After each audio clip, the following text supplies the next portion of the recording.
Hello and welcome to Metal Vice, a podcast where we talk about all things music. Well, the things we care about. That's right, which is mainly metal music and live music. I'm your host, Brian, joining with the other host, Karen. And what are we talking about for this episode, Karen? The Trouble Show at Cobra Lounge here in Chicago. Yeah, and before we dive super deep into that, I just want to give a quick shout out to Matt Turner, somebody who commented on our YouTube videos to adjust our mics. Yeah, because we thought that they were shitty, so we talked like this. But in reality, we didn't set up the Rodecaster correctly. We did not, so they commented, gave us some advice. We've been playing around with it. This is our first episode recording with this new sort of settings. Yep. We think it sounds better. Hopefully it sounds better for you, especially for the people who are just the audio-only versions of this podcast. But on YouTube now you can at least see our faces. Yep.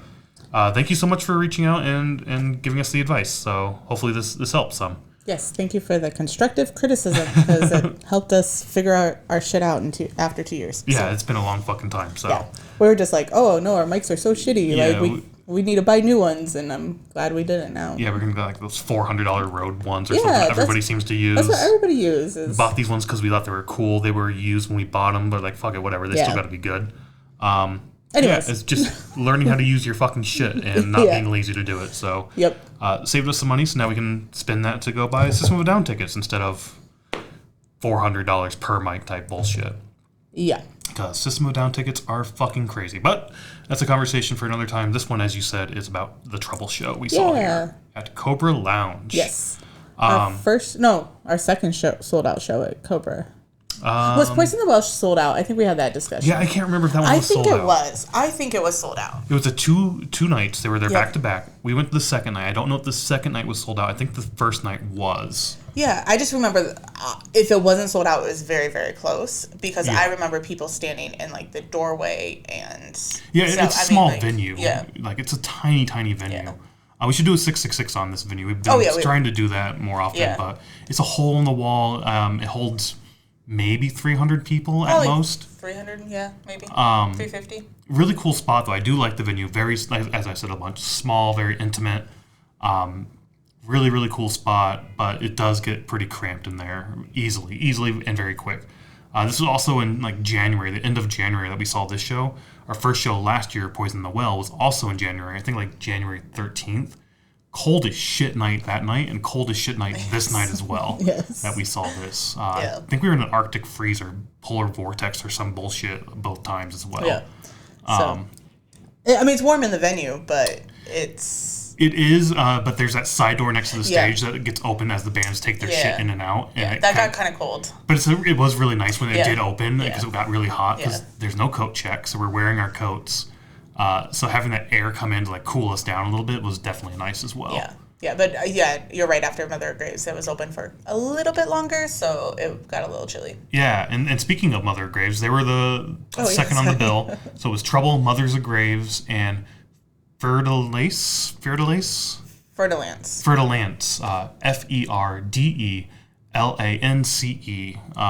Which I think you looked it up. It's a snake or something? Well, yeah, so I just looked up Fer de Lance, and automatically a snake popped up. I'm not a fan of snakes. Nothing about snakes. Like, even if they're in a movie, I'm like, nope, not watching this part. Yeah, I assumed it was French or Italian or even Spanish possibly, but I was leaning towards French. French, yeah, for fur, like the fur. Yeah, that's what I was leaning to as well, but I could see it being any of those sort of love languages and whatnot. So we already said this was at Cobra Lounge. Real quick, ticket prices for this were $30.90. No fees, no tax, because this was distributed through Dice, which sort of, I think, combines all of that information into the ticket price that you pay. One value sort of thing. At least every time we've used Dice, that's how it's been. It's really cool. We like using Dice as well because if you need to sell your ticket back, you're selling it for face value. You can't upcharge the ticket prices. They use like a wait list, so if you want to sell it back, then they give it to the next person on the wait list. Right, if it sells out and whatnot. So we did it once. We did do it once where I bought the ticket on wait list. I think it was the show I was going to go to, and you came home from a trip or something. So I ended up not going to it and then selling it back through the wait list as well. So what I paid for is what I got back. Basically, I lost no money. I gained no money. and somebody got to go use my ticket, which was really, really cool. And for some reason, that's how I think that we bought our Poison the Well tickets. I thought we were on wait list and we got chosen to go, or like not chosen to go, but somebody sold them back. And that's why I was thinking it was sold out. I honestly can't remember why. Okay. Or I can't remember that far back. I know we've done it before, but yeah, I can't remember that far back, if that's what happened or not, honestly. Okay. And then the other show we saw at Cobra, since we've already talked about Poison the Well in this, 68 was the other show we saw there. Yep. That was in the summer, but it was pouring down rain when we left, so different environmental events going on outside. Yeah. Yeah, so do you want to just get into Fer de Lance then to talk about their performance? Yeah, let's do that. We talked a little bit about the venue. We're going to eventually do a 666 on the venue. We talked about not talking about the venues as much because we do like the venues, but we'll do that in 666. So let's just dive straight into Fer de Lance. Okay. They are a doom metal band, an epic metal band. I think they're sort of the subgenres. Yeah, like even on like, what's that thing called? Like Metal Encyclopedia or something? Yeah. It said that they were like mythical metal. Mythical metal, yeah. Yeah, so I can definitely see that with some of... Dude, we could have probably... Okay, so first of all, their set list isn't on setlist.fm, so we don't have that. But we could have potentially figured it out because they played 6 songs. And they said the first was from their first EP that they released. The first 2 were from their first EP. Yep. The next 2, I think, were brand new. They're brand new, so they're on their new album. So those maybe we wouldn't be able to know the song or the names of. And then the last 2 were from their first album. So... Right. I guess we couldn't really figure out. Yeah, I don't know. The first 2 we probably could, just because... I don't know. We don't know which one's off the EP that's going to be and whatnot. Yeah, that's true. But that was sort of the step. I do remember them saying off our first EP, and then next 2 are brand new songs, and then, all right, here's 2 from our first album. And that first second threw me. I was like, oh, wait, no, an EP and an album are different. All right, that makes sense. Yeah. It was funny because, like, I think they introduced the second 2 songs like, these are songs that have never been heard. Oh, yeah. And then the bassist like, well, we've heard them. I don't know if you heard that or not. I did. That was kind of funny. I mean, that's talking about the venue again. That's really another cool thing about this venue is it's so intimate that you can hear the banter back and forth amongst the band, and then the crowd shouting out at them, and they hear it, and they're interacting back with the crowd. Yeah. So that can be really, really fun. Yeah.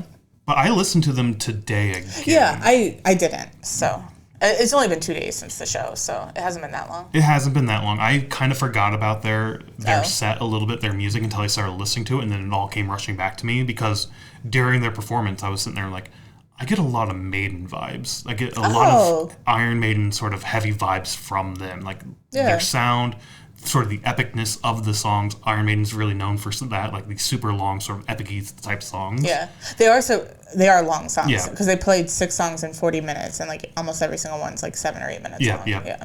So I really did enjoy their music, honestly, and I wish we had their set list to put it on because we haven't started a set list yet this year. For our playlist. Oh yeah, because we really don't have anything to add yet. Not yet until we get to Mother of Graves, which we have their set, and Trouble, which we'll talk about that as well. But yeah, we don't have anything yet. I liked their music, so I wanted to throw it up there, but we don't have their set list, so it's not going to be on the playlist this year. So we could Instagram them and see if they could do that. Yes, would reply. Maybe we'll try that. Maybe not. But I did enjoy their set. They're also from Chicago, so I've been trying to check out more local bands, check out the local scene and whatnot. Yeah. Especially after last year, we saw a lot of really great Chicago bands. And knowing that these guys are from Chicago, they didn't mention it at the show, but we, through Googles and whatnot, found it. So I'm excited to check them out again. And as I said, I listened to their music today, and it all came back to me. I love the shit. It's really good. So I like them a lot. Yeah, I liked it. I think I went in with not a mindset of what the night was going to be. So that helped me because so at first I was like, oh, it's going to be a doom night, knowing that Mother Graves is doom and then Trouble is listed as doom as well. So in my mind, I was like, oh, it's going to be like an awesome doom night. And when they first started playing, granted, they're genreized as doom. Yep. But I think this night really made me realize there's a big range of doom metal. Yeah, I don't know. Different genres all over the place. And we talk about hating genres and whatnot. I understand the whole point of genres and sort of like classifying it because then you understand you can compare it to other things. Yeah, but my whole thing with like the doom aspect is like if you say, oh, listen to Fer de Lance, they're a doom metal band, and then you give them or give somebody who doesn't know metal at all and then give them Mother of Graves or Chemist, it's totally different. Yeah, or Uda or something like that. Like, sure. it's totally different. For sure. Like, I would, if somebody wanted to say, hey, give me Doom, I would definitely not throw them Fer de Lance and be like, here, check this out. Yeah. Mother of Graves, for sure, like, here's the Doom metal to go check out. And we'll say the same, maybe we'll say the same thing about Trouble or not. We'll get to that conversation in a little bit. But, yeah, and that's the thing, right? Like, I definitely picked up some Doom elements, but that wasn't the overarching theme for me. I wonder if it would be different in our mindset if, like, Fer de Lance or even Trouble was the Doom that we heard first. I mean, we'll talk about Trouble, but if that was the Doom we heard first instead of hearing Chemist first. Yeah, or somebody else. Yeah. Yeah, for sure. Do you understand what I'm saying? Like, because in my mind, or like 2023 Decibel in Denver, like, that is Doom metal to me, like almost all those bands. Yeah, and Company of Serpents is very similar to like Chemist and for like Mother of Graves, like that slower, more emotional, darker sort of overtone to the songs. Yeah. That I really gravitate towards and I really, really enjoy. Yeah. This and Trouble, not so much, kind of skipping ahead a bit, but yeah. And even Mother of Graves, when they're up there playing in the middle of their set, I don't know if you heard them, they're like, we're Mother of Graves, we play a different style. Yeah, no, I was going to bring that up. I was going to bring that up with Mother of Graves as well. As they even called out, like, we're Mother of Graves, a doom metal band, a different doom metal band. Yeah. Let's, I guess, dive into Mother of Graves then. Yeah. They do have their set list up, not only on Setlist FM, but you wrote it down as we were listening, and it's the same thing. Like, you already compared, and like, these are identical. Yeah, so I was, if they didn't have it on Setlist FM, I was going to give you my list. I mean, my list is like Shatter, Apparition. Oh, you got like the one word or something. Yeah. Yeah, but why don't you tell us what they actually, the actual song names instead of the one words that you had? So they started with A Scarlet Threnody, Rain, Shadow the Visage, Apparition, The Parapet of Abstinence, Upon Burdened Hands. They ended with Tears Like Wine. Which is a very similar to set that we saw just a few months ago at Reggie's. Just all over the place. All over the place. Yeah. And where the Shadows Adorn, they ended up playing that last time and not this time. Yeah. Which kind of upsetting because I love that song. It's the first song we saw them play live. Yes. It's so fucking awesome with that. It starts with just the keyboard playing like a melodic just tune. And like I remember seeing them for the first time at Reggie's. What was it, like spring of 2023 that we saw them? Yeah, it was that Chemist show. April, I think. I think somewhere in there, yeah. And it was their first show outside of Indiana. And they, like, just started with that. And I just remember instantly being like, I fucking love that. Yeah, same. Like, it doesn't, I shouldn't say it doesn't matter what they play, but, like, it caught me right away. And so we heard that when we saw their album release show at Reggie's was that November? I think November, December. I can't remember what one, but just a few months ago. Yeah. And then, but this time they cut that. Like, they didn't play that. Every time we've seen them play live, which this is our fourth time seeing Mother of Graves, they've played that song. Yeah. And I fucking love the song. I think every time except for last time it was the opening track. Because the second time we saw them at Decibel, I don't think they had the new album out. I think they may have had the single, the first song. I don't even think they had that out yet. I can't remember. I think that they just basically played what they played at Chemist. Maybe. I can't remember either what they... and they had a very short window. I think they had like a 30-minute window. But it's an amazing opening song because, it starts, like you said, with that piano, and then it goes just right into the deep growls after that. So it's a slow build-up. That I love that type of song that has that slow build-up, and then, boom, just the drop right away into the growls is so fucking awesome. Yeah. This time with the Scarlet Threnody. Scarlet Threnody. I can't say that word. It's a very similar sort of track, right? Where it does start off very slow, very soft. It has one guitar that's going. And with the Reggie show, they were up there doing their sound check, and they just started playing. Yeah. And people in the crowd were doing their chatter and whatnot, but eventually people started like, oh shit, they're playing. And it would sort of quiet up a bit. This time, though, they do get up there and like, we are Mothers of Graves, we're happy to be here, or something along those lines, right? They do say their name. Yeah. And then they start going into that, and the crowd, again, is still just sort of chattering and chattering.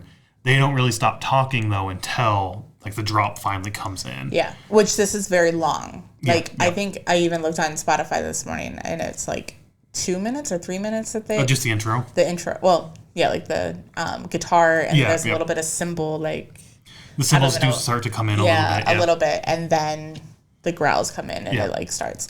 But I'm sorry, I don't want a whole year of 2025 of being like, shut the fuck up, but that drove me nuts. Yeah. And it almost made me think, like, how does Mother of Graves start a show when crowds are so rude? I don't know. Then this was a smaller crowd where you can definitely hear the chatter going on and whatnot. Yeah. But it was like full-blown chatter. It wasn't just... Yeah. So sometimes, like, when we talk about chatter, it's just like you can hear murmurs or you can just hear people talking. This was like full-blown... Even at Reggie's, it was a full-blown, like, laughing and having conversation and, like, all this stuff. And that's what this was, again. Unfortunately, I think that's just the way shit is. And, like, I know we hate it. I know a lot of people fucking hate the stupid-ass chatter and whatnot. So... I just think it's the way it is, and as a performer, they just get up there and like, fuck it, we just gotta do it anyway. Maybe.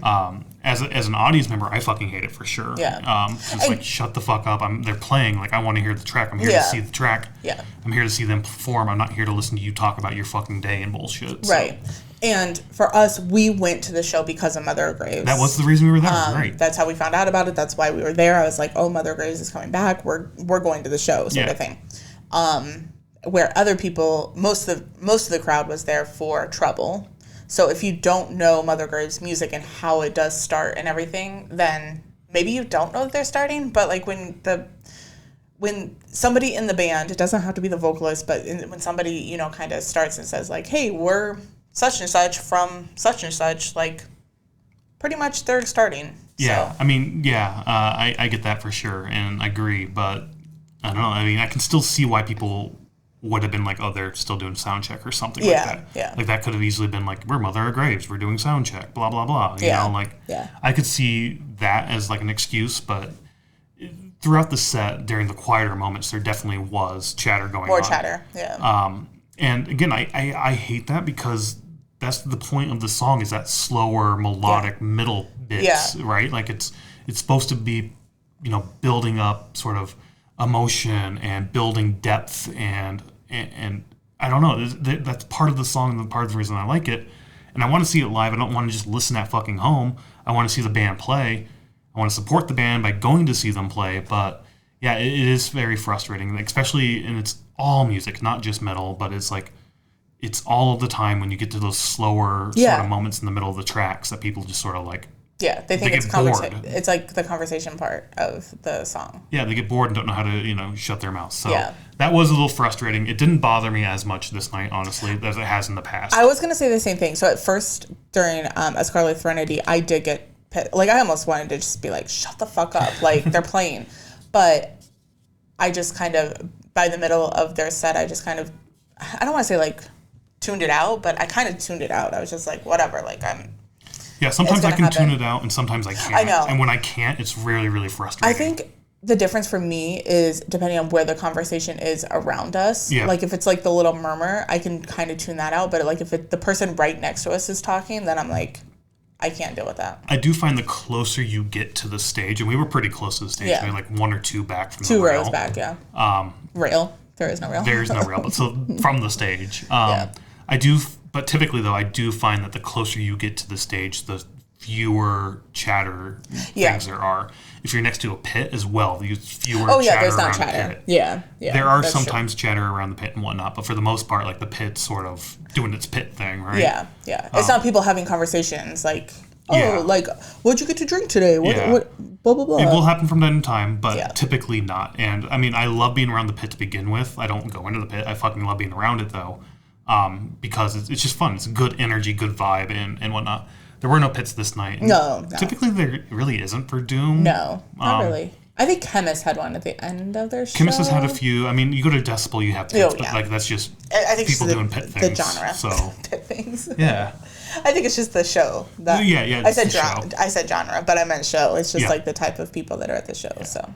But in any case, regardless of all those little negatives and whatnot, and them not playing Where the Shadows Adorn. I know. I love that song. I was very disappointed, but I get it. Like when you have a set time that you have to get your songs in. So, and also they have 2 albums now versus the first 2 times we saw them, they only had 1 album. So it's easier to get those songs in, where now it's like they have these 2 songs that start out and have these sorry, the two songs that I'm talking about is Scarlet Threnody, which they did play, and then Where the Shadows Adorn, where they both kind of have the same, where it's like a slow build and then the growls start. And we've talked about this like in other podcasts. I don't know if we've done a 666 on it or not, but like building a set list from a band perspective, there's not many slots that you can have that same sort of song structure put into your set. Okay, we need to go back and look because I know we've had this conversation many times. Yeah. I don't know if we've ever recorded it. Oh, okay.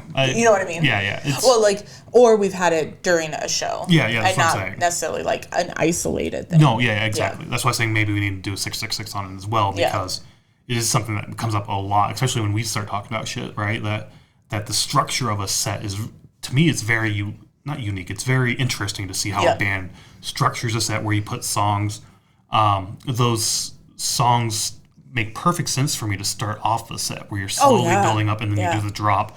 Memento Mori is that way for me. It's that slow build up and then the curtain drops and you get kicked in the fucking face because it's time. Let's fucking go. Wake the fuck up. We're at a fucking show. Let's go. So that makes sense. Putting those songs at the end does not make sense. Like, you've already got your energy super fucking high up and now you're like slowing things down again. But you're not really, because I mean you have that. You do have like a build once back it starts, to me it's okay. So like if you know the song, so like using Mother of Grace as an example, like if you know Where the Shadows Adorn, like if you know how it is, you know that drop's coming, or like that moment's coming. With Memento Mori, you know that moment's coming. Now, if you don't know the music, then it's a little bit different. But yeah, I guess. I mean, and also like the middle of the set is also where you have your slower tracks anyway for bands, like your ballads or your slower songs, because it is give people a break to like calm down a little bit, cool off a little bit, maybe not pit right now, like take a break, take a breather. Next song, we're gonna fucking go hard again. So it makes sense in the middle, but at the very end, and I get what you're saying where you have that build up and then you have the drop and you start going hard again. It still feels weird to me a little bit, but at the beginning, it's a sweet spot right at that opening. So in any case, though, it was an awesome fucking set. I loved the set. I love seeing these guys. Their music's fucking awesome. I think we've been able to make it to every one of their Chicago shows so far. So far, I think so. That I know of, unless they had one that we maybe didn't know of or we weren't Which is possible. Available. We've been to all three. All three, that we know of. Yeah, that we know of. So hopefully there's many, many more to come. Yep. Hopefully in many or even bigger settings and everything with bigger crowds. So I would say also a longer set time, but they had a pretty decent set time, 40 minutes. Yeah, 40 minutes. Yeah. So did Fer de Lance. They had 40 minutes as well. So like it was really cool to see both openers get 40 minutes. And then Trouble was, I think, from like 10 o'clock to end is what the sheet said. Yeah, what was it, like 10 to, well, it was 10:05 to like 11:35 or something. What it actually ended up being. Yeah. So an hour and a half, that's not bad. Yeah, each band got 40 minutes and then a 20-minute changeover for the set because it's a small stage, it's a small venue. You can't even do the whole like having two drum kits set up, you know, like how they sometimes do. Like they only had the one kit, I think, all night long, but they had all the amps up there, which was really cool. And they slowed, like, the first time we saw, well, I guess the first Decibel, I think, day one, year one in Denver for the Beer and Metal Festival. And then when we saw Fracture the Titans, they had the same thing where the headliner had all their shit set up first, and then the next band, and then the next band. And as the first band gets done, you take all their shit off. And outside of the drum kit this year, all the amps and everything were up there, which was really kind of cool to see because it fills up the stage really quick with all that. Yeah. So, I'm sorry, I have a question. You said that they had one drum kit all night for... No, sorry. Fer de Lance, Mother of Grace, and One Trouble? drum kit set up all night. They didn't okay. They didn't share one drum kit. I was like, I vividly remember them carrying Trouble's drum kit on stage and making a comment that I liked their drum kit. I remember that too. Sorry, I meant one drum kit belt or sort of up and ready to go at all times. We've been to shows where they have all the drum kits up. And they're like covered and they take one off and it's kind of a fun game like, ooh, what kit's next? Yeah, I think in Bottom Lounge, sorry, I'm going off on another tangent, but at Bottom Lounge we've seen some really cool shows where they do have all the drum kits set up and it's like, say there's three bands and one will be on the left side of the stage, one will be on the right side, and then the headliner will be in the center covered up. And I think that's a cool way to set it up so that you don't have the long tear down. turn down service. They're getting us set up for the night, but you don't have that long tear down. I almost said tear down service. Tear down time between the bands, so you can kind of get to the next band a little bit quicker. No, I like it a lot too. It's kind of fun to see all the shit up there on stage. Like, god damn, they have a lot of fucking amps. Probably save some time and money by just sharing amps and whatnot, but whatever. But it's kind of fun to see that. And like I said, the first year at Decibel Denver Beer and Metal, or Metal and Beer, whatever it's called, it was that way in day one, I think. Day two wasn't that way. They had like individual shit. I do remember that. Cause I don't remember that fun. That far back. But it does take up a lot of room on the stage. So like your real estate to move around and perform on the stage is very minimal. For the first opening bands and whatnot. But yeah, Mother of Graves, fucking awesome set yet again. Can't wait to see them. I can't wait to see them again. I think every time they end, I'm like, can't wait to see them again. Yeah. But then we get to Trouble, another Chicago band. Not from the city, but from Aurora, originally. They started in Aurora. It sounds like they're in Louisiana now. At least the singer is. Yeah. Because he was mentioning Louisiana a lot during the set. Yeah. But why don't you read off their set list for us? So they started with R.I.P., Come Touch the Sky, Assassin, Mr. White, Memory's Garden, At the End of My Days, Pray for the Dead, Fear No Evil, The Wish, Paranoia Conspiracy, Psalms 9, The Tempter, and then they ended with Supernaut, which is a Black Sabbath cover. Black Sabbath, yes. That was their encore. That was an encore, yeah. Did you know that they were going to do an encore? I didn't know they were going to do an encore, and then when they got to it, I was a little frustrated with the encore, which sort of leads into some other frustrating aspects of the night I had. Okay. But we didn't know really anything about this band going into the night. No. I don't know if I've ever listened to any Trouble. I feel like I know the name. I didn't know the name, honestly. I know the symbol, like their T that's like a arrow thing. Yeah. Yeah. Okay, sorry. I just don't know where to go because there's a lot of things I want to say about this. Let's just start at the beginning. Yeah. Stage setup. Well, the little crew guy. Before we even get to the stage setup.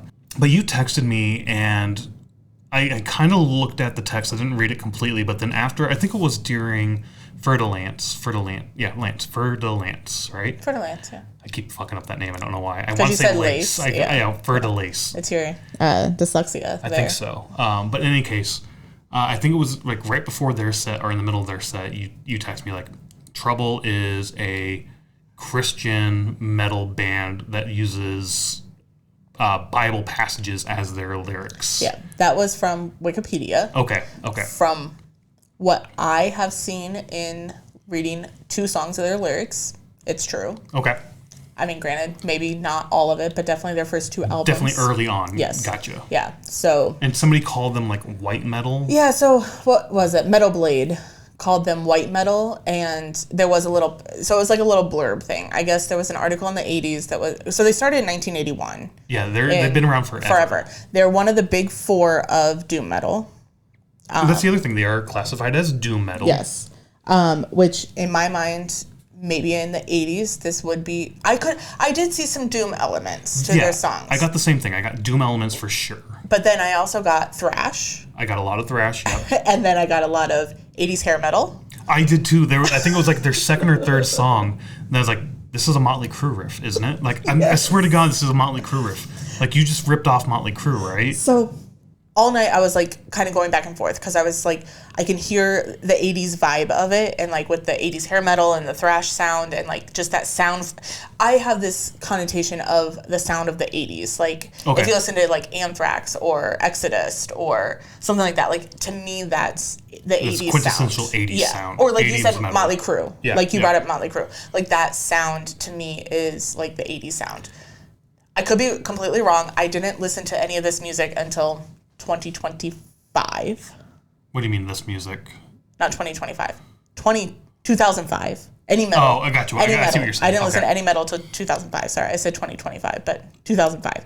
So like in the 90s, I didn't listen to it. I was born in the 80s. Late 80s, yeah. Late 80s. But anyways, so I didn't listen to the music. So in my mind, that's the 80s sound. I mean, no, I get that too. I didn't really start listening to metal till the early 2000s as well. Maybe like a year before you in 2024, maybe 2022, whatever. Early 2000s, I listened to metal. But I definitely get that vibe too. Like there's definitely a sound of the 80s, especially with like hair metal and glam metal, right? Like that is a very particular sound that like ties it to that fucking decade. Like even Steel Panther is a new band making music. Yeah. But that sound, that's an 80s sound. Like that, when you hear that, you think of the 80s for sure. Yeah. So I brought up that they were part of the big four for doom metal. Okay. Which is also with Candlemass, Pentagram, and Saint Vitus. Okay. I've heard of Candlemass. I've heard of Candlemass. And Pentagram, I want to say. Pentagram. You've heard of them? I think I have. Okay. I mean, I've heard of a Pentagram for sure, but so, as a band, I don't know. Yeah, so those are the big four of really doom metal. I've never heard of this. But I agree with you. When they were playing, I was expecting doom metal, and I didn't get much doom metal. I got vibes and moments of doom metal.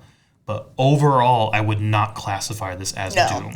No, there's just, to me, it's just a couple. I mean, I don't even know what song it would be because I don't know their catalog. But like, there's just moments in it where it does have like that kind of drawn out like guitar sound, and like as soon as the vocalist Kyle starts singing, then it goes straight to Anthrax for me. Like that type of sound. I guess I can see that. And maybe it's his vocals, right? Like he's not the original singer. Exactly. He's joined the band. There's 5 members in the band. 3 of the 5 aren't original. The 2 guitarists are original to the band. Yeah, so Bruce and Rick are original. Those Kyle, are your two the guitarists. 2 guitarists, yeah. And then Kyle Thomas came in. He sang from 97 to 2000. They took a little break, and then 2012 to present. Rob is on bass from 2013, and Gary Naples just started with the band in 2024.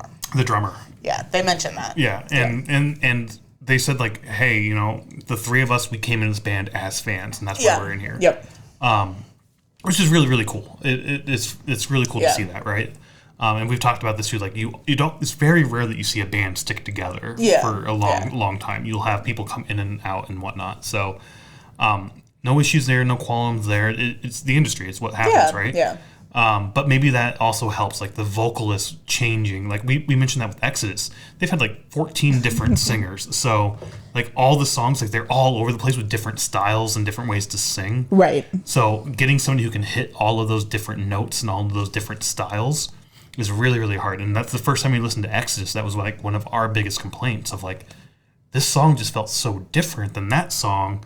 But again, like you have different singers over different eras, different styles and whatnot. That's going to affect how you perform. Yeah, I totally understand what you're saying there, because like there's even when Howard Jones sang for Killswitch Engage, like I feel like his voice is what I think of Killswitch Engage. Same. Because that's how, or who was singing when I started listening to them. Same. That was when we first saw them, was singing. So like he is Killswitch for me. Yeah.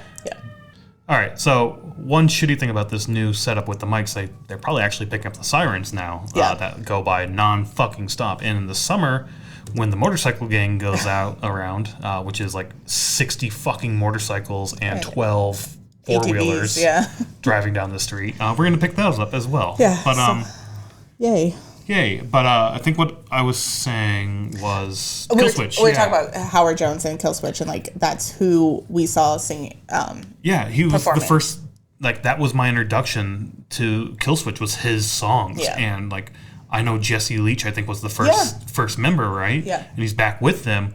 And I think the last time we saw Killswitch, he was singing for them. And I'm like, this isn't Killswitch. It sounds different to me. For a lot of people, that is Killswitch. Yes, which will be interesting because 3 Days Grace. Yes. We're now going to see a show this year with. Well, that's just going to be fucking weird in general. 2 vocalists. I'm super excited to see this, but also like, fuck, I don't want to see this. But our this. friend said like, oh, I don't like 3 Days Grace because this new singer, which had been around for like 13 years, 14 years. He's been around forever. I think he's I don't know. Ever since I started listening to 3 Days Grace, that's been the singer. So to me, it's but I mean, even like the older song, whatever. We're going on different tangents here. Yeah. We'll talk about that conversation when we see that show. But talking about the vocalist for this show, Kyle Thomas, all night, and I even told you before the show, I was like, we've seen Trouble before. And you're like, no, we haven't seen Trouble. And I'm like, no, I know we've seen Trouble. Yeah. Like the mannerisms, everything. I've seen this before. I didn't recognize it. I didn't memorize it. He did have a tattoo of the Trouble logo. He had a couple other tattoos on his arms. And a part of me was like, oh, it's might be cool if those tattoos are the logos of the bands he's played in. That when he sings for a band or when he's in a band, like I'm gonna get the logo of the band that I'm a member. I only noticed the Trouble one because on whatever arm, it's kind of like they're faded, like it's a faded in. The other ones are definitely faded in. This one seemed newer for sure. Yeah.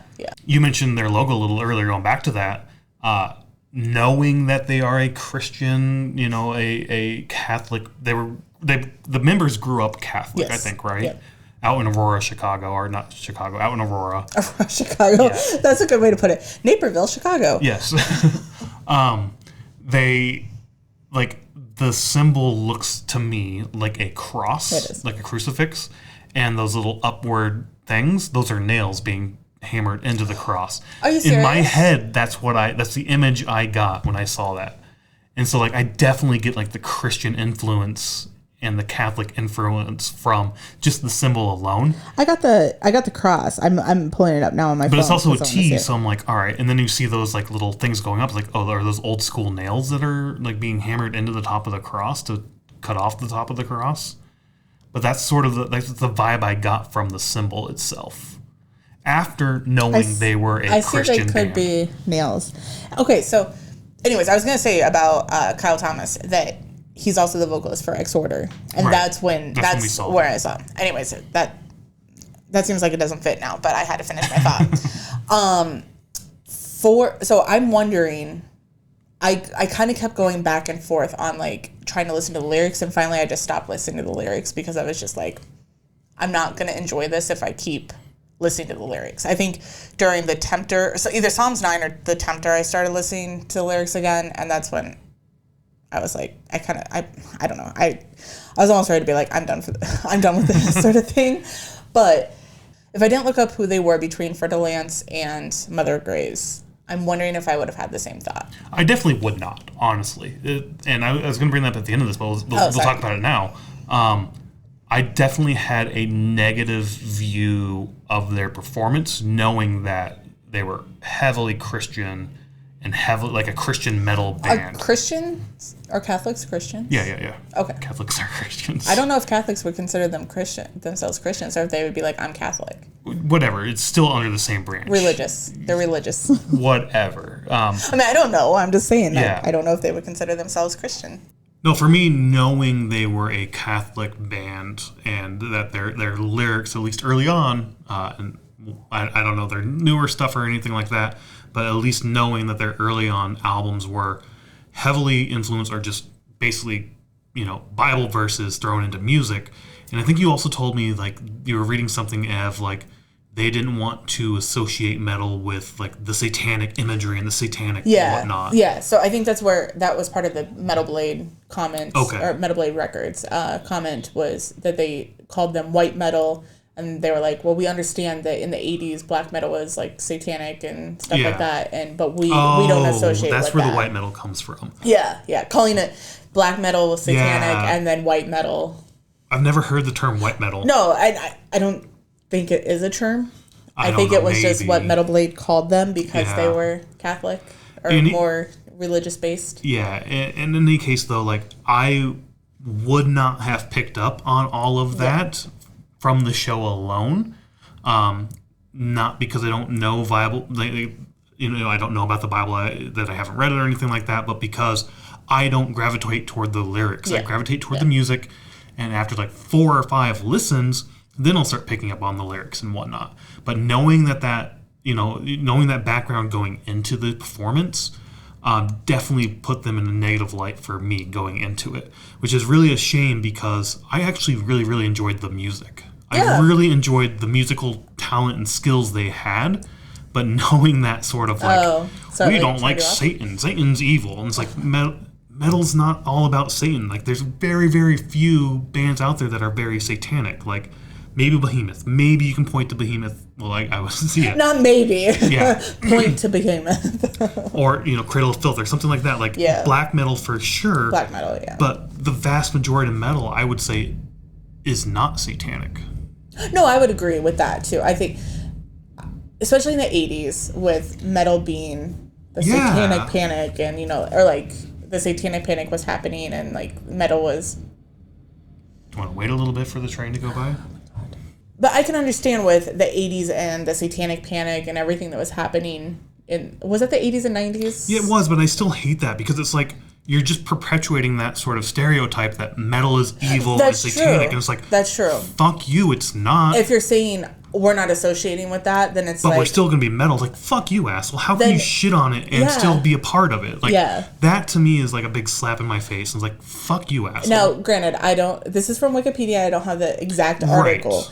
But I wonder if it's like, how they put sources? I wonder if the article's pinned somewhere. But anyways, in my mind, it's kind of the same way, where it's like, I mean, maybe there's other Christian metal bands that have the same type of ideology or ideas about metal, where it's like, we're going to play metal, but we're Christian, so we're different, we're better, we're all this stuff. And that's what like really fucking frustrates me, and that's why as soon as I find out a band is like a Christian metal band, I'm like, cool. Go fuck yourself. I'm never going to go check you out. Like Fit for a King? Yeah, exactly. That we didn't go see them because... That's the reason we didn't go. Like, that was a show we were going to go try to see, and it's like, oh, fuck. No, fuck you. Yeah.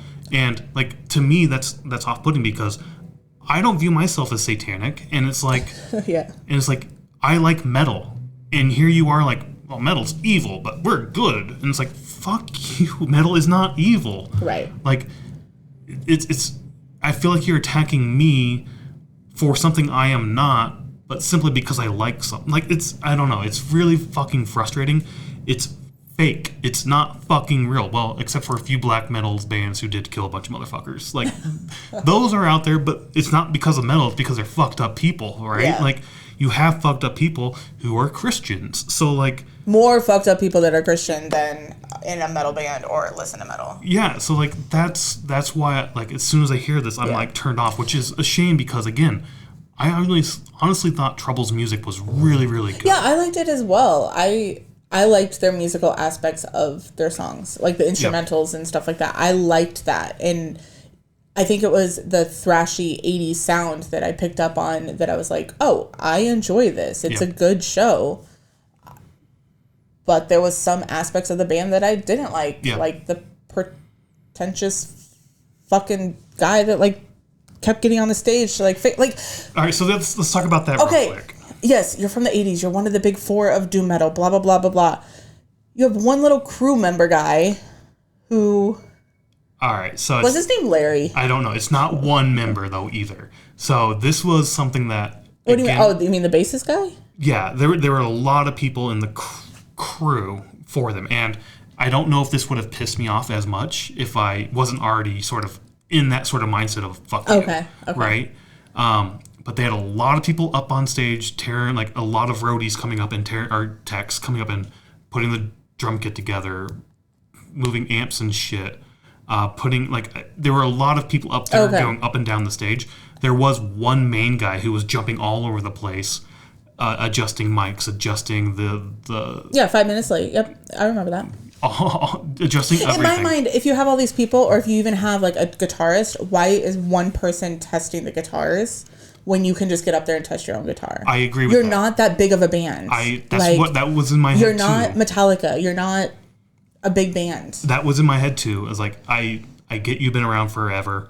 Why do you have techs up there doing everything? Like you've been around forever, but I don't think you're that big. Right. But again, like you've been around forever, but you're playing at Cobra Lounge. Yeah, a small venue. Yes, you're not at the which peak is of your fucking career. Awesome venue, by the way. Yeah. It's nothing against that, but it's just like right. A couple things that could have gone into this. This was a very special performance because this was being recorded for something. It was, yeah. So I wonder if they had more like chords and stuff, like other things that had to be, like if the mics had to be hooked up a certain way or something like that. Right. So I'm curious about that. We don't know what's going to be like. Clearly, video. There was a guy walking around doing B-reels. There were 3 cameras up on the stage, like pointed to the stage and in the crowd. I can't wait to see my face just being. So I'm curious if it's going to be a DVD or if it's just going to be on YouTube. I'm curious if there's going to be a live album because we have their set list. We can add this to the playlist. We will add this to the playlist. for this year, our concert playlist. But a part of me is, going to the playlist real quick, when I first started putting that together, I think back in 2022, was it? 23 maybe? 2022, we have one, yeah.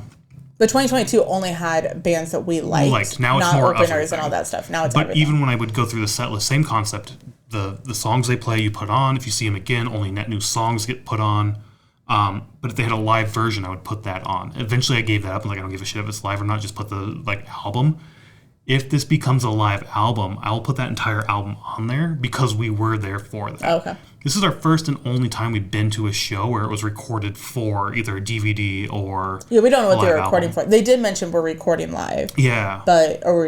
Not live because they're recording live, but yeah. I see what you're saying. It wasn't like streaming to YouTube or we're whatever. Recording this for something. Yeah. I hope it's whatever it is, if it's a DVD or a CD or something. We've never been to one of those, so that was actually a really cool, unique experience to be a part of. And we know before they even announced it, we noticed it because I was like, "Oh, there's a camera there," and then I was like, "There's one by the stage," and I was like, "And there's one by the door." But that's also not new. There's cameras at shows all the time. People are always taking video, always doing something, either for like a music video or something. The show we were at Live Lounge, they were doing the same thing. There were cameras all over the place for that as well. Okay. For Wraith, I think it was. Okay. That I don't were remember recording. that. Yeah, they were all. They had one woman had headphones on, was checking levels and everything as really? well. Yeah. Okay. She was over by the sound booth. I guess I was not paying attention there at all. It was kind of funny because she wasn't paying attention all night. She was just sitting there on her phone all night. But as soon as Trouble goes on, she's down looking at this monitor the entire time. Wraith, you mean? Wraith, yeah, that's the band. In any case, I don't know. I was rambling. That was kind of cool. Blah blah blah. So I get maybe why he's jumping up there and whatnot. The pretentious aspect for me isn't the one guy up there doing whatever. You have the one guy doing that. That's fine. That's your gig. That's your person who's doing that. Cool. Awesome. The pretentious thing for me was before they went on stage, he went back up there and put the guitar on the guitar player. Yes. That was are you fucking shitting me? You don't know how to put the bassist did it too. The bassist had a person that the bassist's tech, whatever, got up on stage before I think he thought that it was go time, and so he got up there and he's just standing there what the fuck? Right. My person's supposed to be here. And then these techs would come up in between songs with water and hand them water. And then they would also ask, how are your levels? Do you need to adjust things? And they would, point to the mic and, hey, can you adjust this mic or can you adjust this level? But putting the guitars on them, handing them opened water so they can drink real quick in between songs is why can't you leave a bottle of water on the fucking stage to grab? Why the fuck do you need to be handed water? Yeah. I'm what the fuck? You are definitely not that big. Right. So that was very frustrating. And then going to the encore that we were talking about, the tech for the basses was up there shouting at the crowd one more song to get the crowd to chant back one more song. Is that how it started? Yes. And I'm because I thought they were okay. So for the encore, I thought they were done because half the band went outside. I think that was the whole thing. Same thing. We're actually going to leave the stage, but it's going to be an encore. We have this plan to do this one more song. Yeah. And there's really in Cobra Lounge, there's really nowhere for them to go except for stand by the door. Yep. So going outside kind of makes sense. Yeah. There were a few people in the crowd chanting one more song, but then the tech just being looking back at the crowd, one more song, trying to get pump us up type thing. Maybe that was for the video too, to maybe just get it louder and whatnot. Yeah. I get it. You want to get that vibe and energy for the recorded audio or the video or whatnot that you can edit this one guy out. Yeah. And just show the crowd chanting one more song. But it felt fake. It did not feel genuine. And the fact that your tech's up there helping the crowd chant one more song, it was it was fucking weird to me. Yeah. For sure. I don't know. I got this vibe just right when they started, getting everything, because they were all just standing off to the side, and we've been to big shows and small shows, and so most of these small venue shows though, the band is doing all the work, helping out and doing all the work and stuff, and that's where in my mind I was who do you think you are? Yeah. Granted, James isn't going to be plugging in his own mics for Metallica, right? But that's Metallica, right? Yes, you're playing stadiums. Yeah. Here you're playing a 300-person small club. Right. And I don't know. Anyways, That's where I got off put all night. Yeah, same. Not necessarily like the Christian or the Catholic aspect or whatever like aspect. I just stopped listening to the lyrics then, but that's the thing too. I was thinking their attitude. I don't know if that would have pissed me off as much if I didn't know that going into it.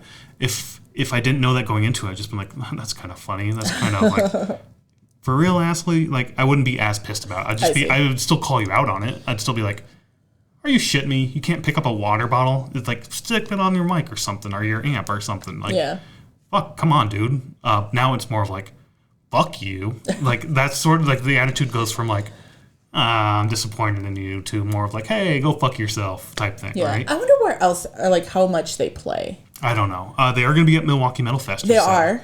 Yeah. That'll be interesting to see. We should go early to see what the setup's like. I am very curious to see where they're going to play. It's going to be the second stage or the bar stage. A part of me really hopes the bar stage, but I think it's going to be an early band on the second stage. Probably early band on the second stage, yeah. Because where they are on the sort of the bill seems pretty low on generally, the bill. Milwaukee Metal Fest is like the main stage or like the first few. But plus some headliners. But I can't remember. Are they low and then like the headliners are below them, or they're... No, it's up high. Are the headliners up higher on that day? All right, we just took a look at the Milwaukee Metal Fest. They're Sunday. They're pretty high. Oh, Sunday is kind of funny.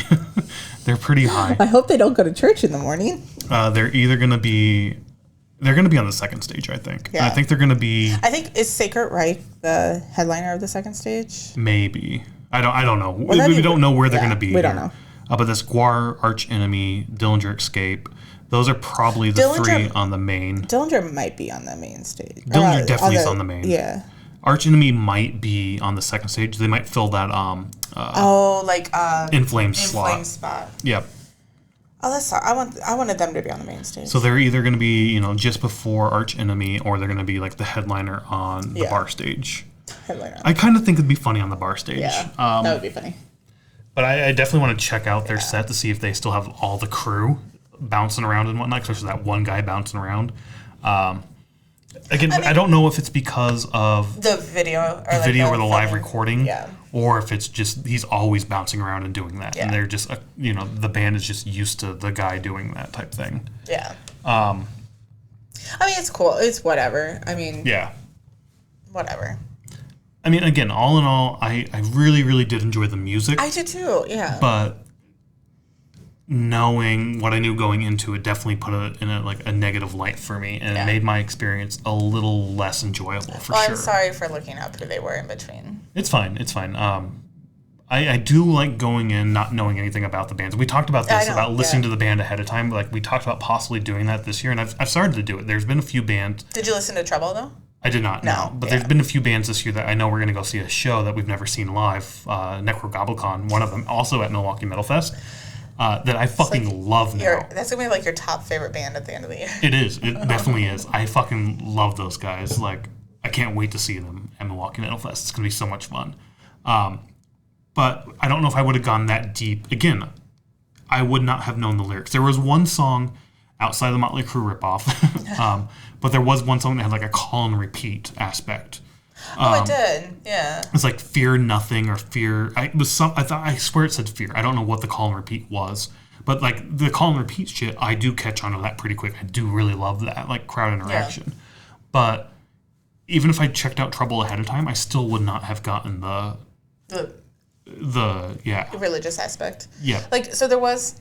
And I don't know. I think the thing that really pisses me off the most is more of like metal's satanic and we're not satanic. And it's like that comment that was made. Fuck you. Yeah. Like, and granted, that might not be the thought of the band now. Like, if that was the thought of the band in the 80s by some people that... I mean, there was even a rumor that the drummer quit to go be a preacher, which wasn't true.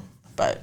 Well, and who knows if this is, again, another 666 topic that we've thrown around a bunch, just you and I, of separating the artist from the art. And, like, I need to get better at that. I'm trying to, but sometimes I just can't. And this is one of those instances where if I just knew how to do that better, I think I would have left this night even with an even higher, sort of view on the night. Not saying I'm leaving with a negative view. I still enjoyed myself. I had a blast. I did enjoy Trouble's music. I really fucking enjoyed Mother of Graves. Of course. Yeah. And then Fer de Lance, I really enjoyed their stuff as well. So, and Cobra's fun. I like Cobra Lounge a lot. Getting there when it's cold is a bit of a pain in the ass. Yeah, that kind of sucks. But, I mean, all in all, I had a good time. And honestly, like, this was our first show in 2.5 weeks, 3 weeks. Oh, yeah, so we saw 2 shows the first weekend. And that was it. And then we haven't seen a show since. So, like, and this was what day was this? The 24th? Yeah, something like that. In any case, I was, about 20 days. 21 days, actually, because it was like the 3rd and the 4th. Oh, 20 days, yeah. 20 so days. the 5th was Wraith, and then the 25th was Trouble. So this was on the 25th.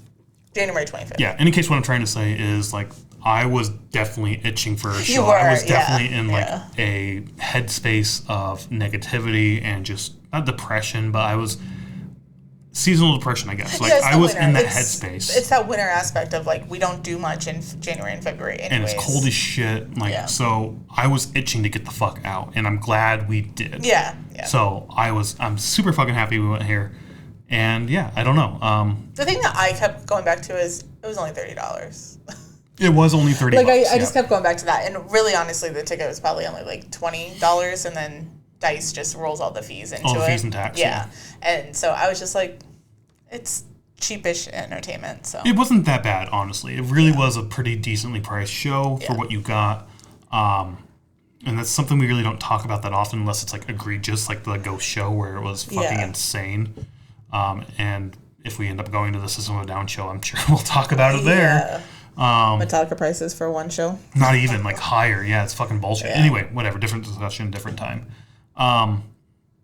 I don't know. I still had a blast. I still had a lot of fun. I don't need to see Trouble again, but I will check out... I'll check out their show in Milwaukee at Milwaukee Metal Fest. But, yeah, it's not going to be a, oh, my God, Trouble's coming back to Chicago. Let's go see them sort of thing. And reiterate, not check out their show. Swing by and listen to maybe one track. Yeah. See what it's like. Yeah. And then bounce and go. Hopefully see something more enjoyable. Generally at Milwaukee Metal Fest, there's... later in the evening, there's only one band going on, but generally there's a bar stage and another stage going on. So bar stage and second stage are typically the same, and then headliner or main stage is by itself. Yeah. So you get a little bit of, you can jump around. Some variety for sure. Maybe that'll be dinner time. Yeah, then that's true too. Stop by and check it out, and then go grab some pizza or some shit. Yeah. I don't know. Sorry, I just went to Halo Effect where I was like, we'll get dinner during Halo Effect, and then we But we fucking loved that shit. Yes, we got sucked in. Different fucking vibe. I just didn't know who they were, so I was like, just go get a dinner during Halo Glad Effect. we didn't. Yeah, I know. Could you imagine if we just skipped that? Right. Anyways, thanks for checking out this episode. Hopefully these new mic setups are working better. We'll listen back and see all this extra noise and whatnot. Hopefully it's not shitty. That was the Trouble Show. Mother Graves and Fer de Lance. Fer de Lance. Fer de Lance. You're saying fear, I am, yes. Like we fear. Well, I fear snakes, so I will call them Fer de Lance. Fer de Lance. In any case, another show, another live show, and it was fucking awesome. So go check out some live music. It's amazing. You might find something you like, and you might not find something that you know just doesn't fit right, like this particular one did for us. In any case, it was live music. It was awesome, and we'll see you at the next show. Bye.